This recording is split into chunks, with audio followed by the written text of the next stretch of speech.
Bismillahirrahmanirrahim. Assalamualaikum warahmatullahi wabarakatuh. Perkenalkan, nama saya Nabila Hana Ramadina. Saya berasal dari jurusan Bahasa dan Sastra Arab kelas B dengan NIM saya 2213658.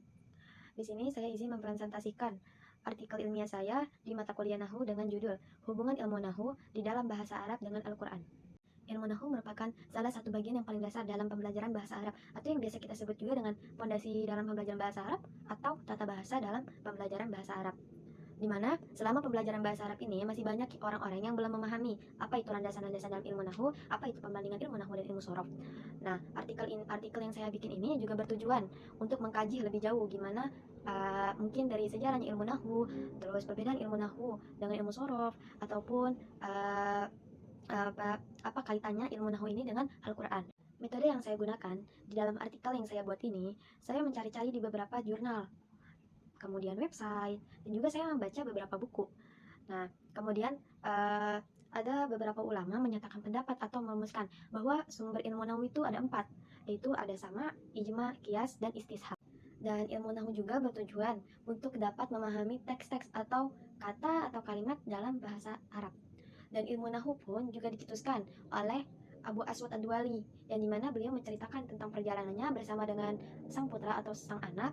Kemudian beliau juga meminta saran kepada Ali bin Abi Thalib, yang dimana Ali bin Abi Thalib menyuruh atau memerintahkan Abu Aswad Ad-Duali ini untuk membuat kaidah nahwu. Nah, Ali bin Abi Thalib ini dia sedang menjabat sebagai khalifah. Saat Khalifah Ali bin Abi Thalib memerintahkan Abu Aswad Ad-Duali untuk membuat kaidah nahwu, ini juga dilatar belakangi oleh 2 faktor, yaitu faktor agama dan faktor sosial budaya. Dia berbeda pendapat, akan tetapi satu tujuan. Nah, di dalam faktor agama, dia itu bertujuan agar umat manusia atau umat muslim ini menjaga lahan atau menjaga ucapan, atau kalau misalkan diperjelas itu gimana caranya agar umat Islam ini menjaga lisannya, agar ketika membaca Al-Quran itu tidak ada lahan atau kesalahan dalam membaca Al-Quran. Dan faktor dari sosial budaya, ya, dia tuh agar bahasa Arab ini maju dan bahasanya ini pesat berkembang.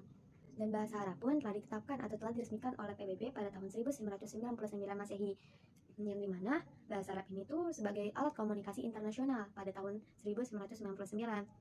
Dan berkembangnya bahasa Arab ini itu tidak terpisahkan oleh ayat suci Al-Quran dan perkataan Nabi ataupun hadis. Kemudian kedudukan bahasa Arab ini juga sangat mulia, yang dimana seluruh umat muslim itu berdatangan.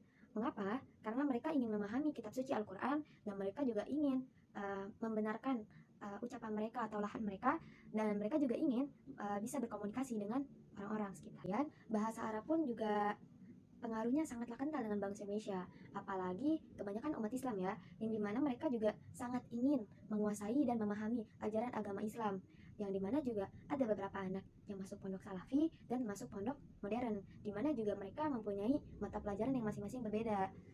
Mungkin kalau misalkan salafi dia lebih ke kitab kuning, kalau misalkan modern dia lebih ke memahami teks bahasa Arab, seperti contohnya mungkin mutalaah, fikih, dan masih banyak lagi. Kendala juga di pemula seperti di mufradat atau di harokat-harokat, seperti harusnya fathah tapi duma, harusnya kasroh tetapi kita dibacanya sukun, dan masih banyak lagi. Dan ini juga harus mempunyai kemampuan dalam mempelajari ilmu nahwu, karena ilmu nahwu dan ilmu sorof ini adalah dasar dari bahasa Arab. Dengan demikian, ketika kita ingin menguasai atau memahami literatur bahasa Arab, maka kita juga harus menguasai ilmu nahwu dan ilmu sorof. Kita harus mempunyai kemampuan atau dasar dari bahasa Arab. Mungkin dari mufradat, karena menurut aku sendiri, kalau misalkan mufradat ini tuh adalah gambaran-gambaran kita dalam bahasa Arab, yang dimana kita juga mungkin bisa menggunakannya dalam mungkin kegiatan sehari-hari, ataupun mengetahui agar nanti juga terbiasa untuk bicara dan berkomunikasi kepada orang. Dan setelah agama Islam menyebar luas, maka kebutuhan orang Islam pun juga berkembang pesat, dan kemudian fenomena lahan atau kesalahan dalam mengucap itu juga berkembang. Kemudian para ulama atau pakar-pakar ahli bahasa Arab ini juga condong mengkhawatirkan bahwa akan hilangnya kaidah bahasa Arab. Maka dari itulah mereka mendorong ide atau membuat faktor tersendiri, yaitu dengan mereka membuat gramatika bahasa Arab, atau biasa juga kita sebut dengan ilmu nahwu. Nah, karena nahwu juga kan dasarnya bahasa Arab itu adalah nahwu dan sorof. Mengapa? Karena Nahwu ini juga menetapkan hukum-hukum bahasa Arab. Bahasan pertama kita yaitu sejarah ilmu Nahwu. Sejarah ilmu Nahwu ini ditulis atau terjadi pada masa kekhalifahan Ali bin Abi Thalib, yang dimana salah satu ulama kita, Abu Aswad Ad-Duali ini sedang berjalan bersama sang anak atau sang putra. Kemudian sang anak ini mengatakan kepada sang ayah atau kepada Abu Aswad Ad-Duali ini, yaitu dengan kalimat bima ahsanu as-samai. Anak itu pun memberi ungkapan, akan tetapi sang ayah ini beranggapan bahwa sang anak ini sedang bertanya kepada beliau. Kemudian sang ayah ini atau Abu Aswad Ad-Duali ini menjawab dengan kalimat an-nujum. Kemudian sang anak ini terkejut karena anak ini bukan bertanya tetapi memberi pernyataan atau memberi ungkapan. Mungkin menurut sang anak, ia mengungkapkan bima ahsanu as-samai ini itu dengan artinya yaitu betapa indahnya langit tersebut. Akan tetapi sang ayah ini memikirkan bahwa sang anak ini bertanya kepada si Abu Aswad Ad-Duali, kepada beliau. Ia memberi pertanyaan seperti, apakah yang terindah di langit tersebut? Maka dari itulah sang ayah atau Abu Aswad Ad-Duali ini memberi jawaban an-nujum atau yang berarti bintang.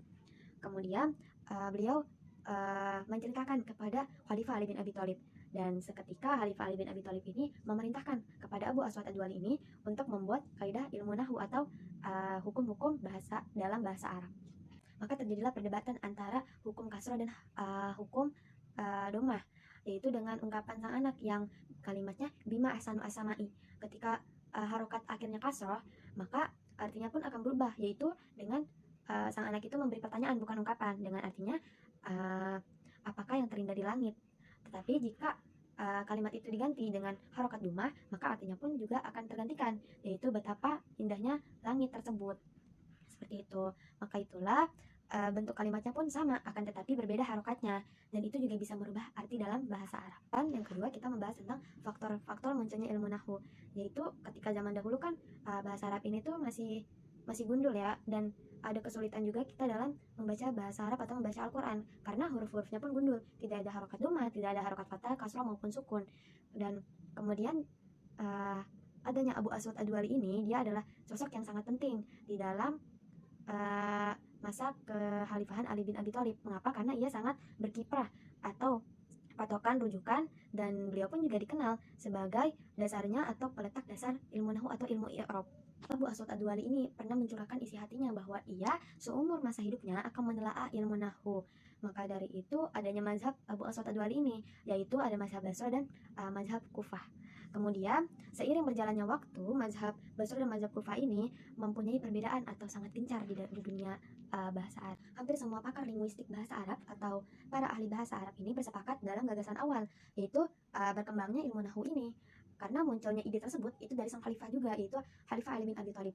Dan kemudian muncullah gagasan, yaitu adanya dua faktor, yaitu faktor agama dan faktor sosial budaya. Mereka mempunyai berbeda pendapat, akan tetapi sama tujuannya.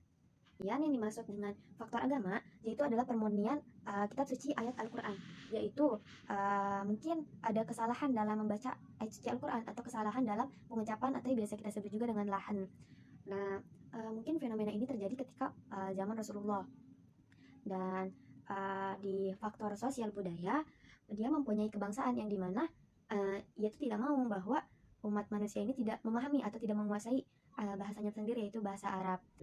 Tahap demi tahap ilmu nahwu pun berkembang pesat, yaitu pada abad pertama dalam tahun Hijriyah, ilmu nahwu ini pun berkembang pesat dari kota Basrah meluas banyak hingga ke kota Mekah, yang dimana itu juga atas perannya Ibnu Abbas.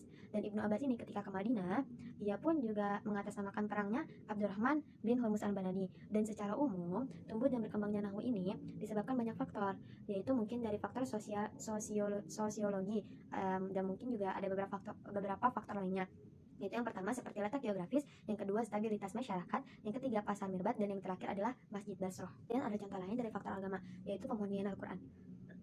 Pemurnian Al-Quran ini itu berasal dari lahan atau salah dalam mengatakan atau dalam ucapan, yang dimana kaum Arab tersendiri itu juga sangat membanggakan bahasa mereka tersendiri.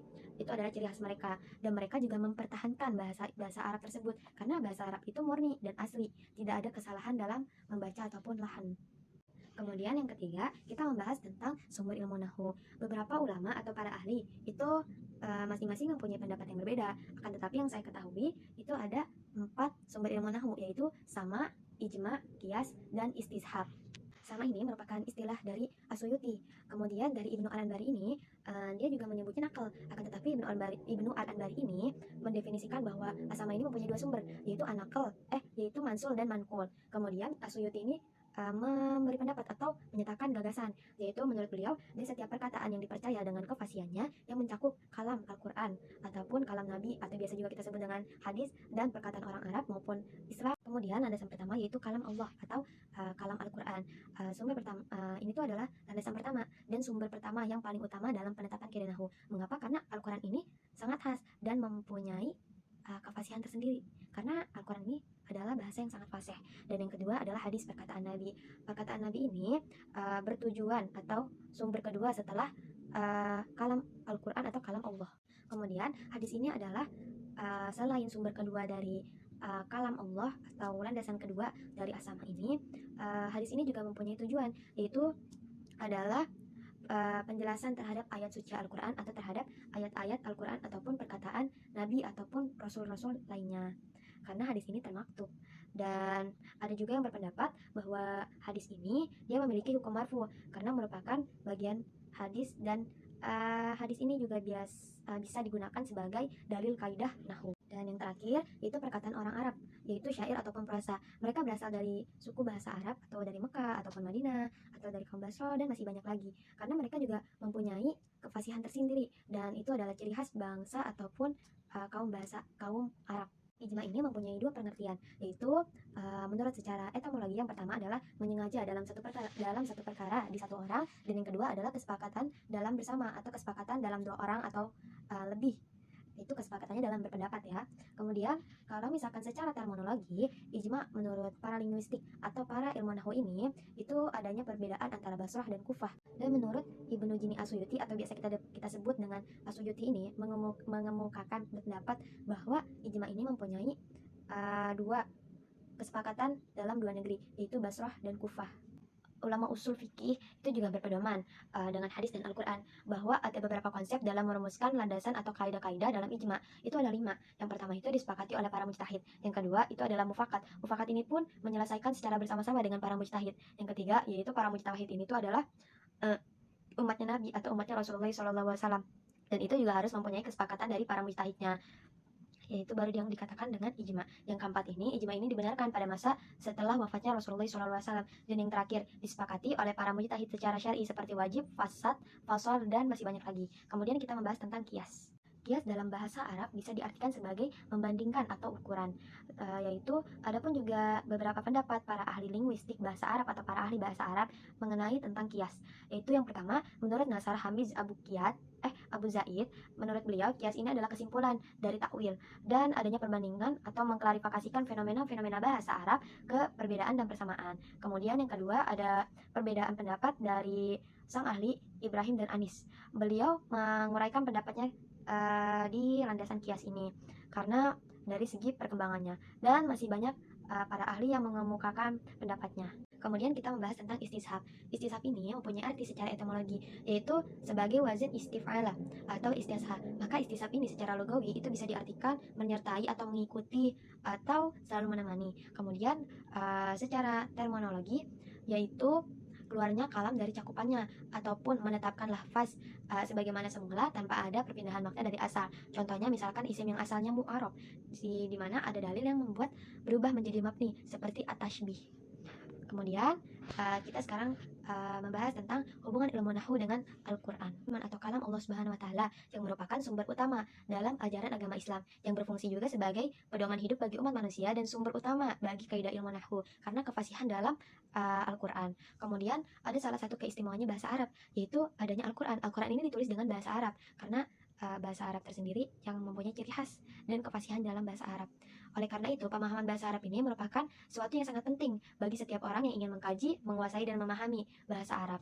Kemudian, seseorang tidak berhak menafsirkan Al-Quran tanpa menguasai atau mengetahui bahasa Arab.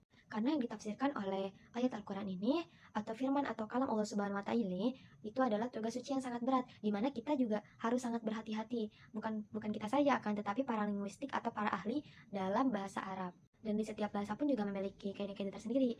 Hal tersebut sama dengan bahasa Arab yang diakui oleh yang diakui sebagai bahasa yang kaya akan kosakata. Mengapa? Karena bahasa Arab ini mempunyai kosakata yang sangat banyak dan mungkin maknanya pun berbeda-beda. Nah, dan disepakati juga oleh para ahli bahasa Arab. Di antaranya mungkin ilmu nahwu itu sebagai gramatika, terus ilmu sorof yaitu morfologi, ataupun balago itu sebagai gaya bahasa, dan masih banyak lagi. Adanya faktor muncul yaitu faktor agama dan faktor non-agama. Yang pertama faktor agama. Faktor agama ini dikarenakan karena keinginannya yang sangat kuat atau sangat keras untuk mendatangkan teks Al-Quran yang di dalamnya bentuknya asli dan fasih. Masih asli ya, masih bercirikan khas karena perkataan orang Arab ini ia selalu mempertahankan bahasa Arab dan tidak mau ada kejadian dalam kesalahan membaca atau lahan. Dan faktor non agama ini ada dua, yaitu dari kaum Arab sendiri dan mungkin dari orang-orang yang berinteraksi dengan orang Arab, seperti mungkin orang asing. Dan faktor-faktor itulah yang menyebabkan munculnya ilmu nahwu sebagai kaum yang datang sebagai sumber banyaknya masalah. Kemudian, nahwu dengan tafsir Al-Quran adalah dua kesatuan yang tidak dapat dipisahkan, karena tafsir ini itu adalah kalam Allah atau ayat suci Al-Quran, yang dimana dua kesatuan ini tidak terpisahkan, karena yang pertama itu memahami teks bahasa Arab, dan yang kedua adalah menguasai dan memahami bahasa Arab. Maka jelas, ketika seseorang ingin menjelaskan ayat suci Al-Quran dari ayat tersebut, maka orang tersebut harus mempunyai kemampuan dalam memahami atau menguasai ilmu sorof dan ilmu nahwu, karena itu adalah salah satu dasar dari kaidah-kaidah bahasa Arab. Baik, cukup sekian dari saya. Mohon maaf jika saya belibet-belibet dalam mengomong atau dalam menjelaskan, dan mohon maaf jika saya masih banyak kurangnya karena saya juga masih dalam proses pembelajaran. Billahi taufiq wal hidayah. Wassalamualaikum warahmatullahi wabarakatuh.